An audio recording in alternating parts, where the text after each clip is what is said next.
Салат из отварной свеклы простой и вкусный, порадует вас в любое время года. Возьмите свеклу, отварите ее традиционным способом, а для молодых овощей подойдет завернуть каждый корнеплод в фольгу и запечь при температуре 190-200 градусов около 20 минут. Остывают они в этой же фольге. После этого свеклу очищаем и нарезаем соломкой или натираем ее на терке.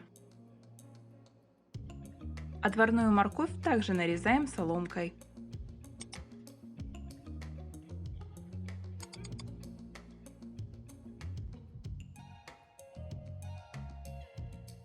Твердый сыр. Орехи мелко рубим ножом и отправляем к остальным компонентам. Чеснок, выдавленный через пресс. Мелко нарезанный укроп. Кориандр. Черный молотый перец.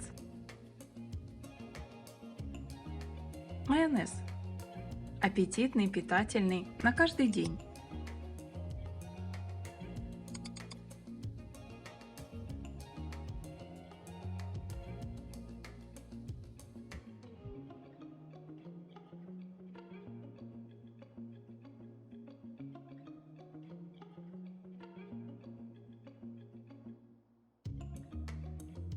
Больше видео на моем канале.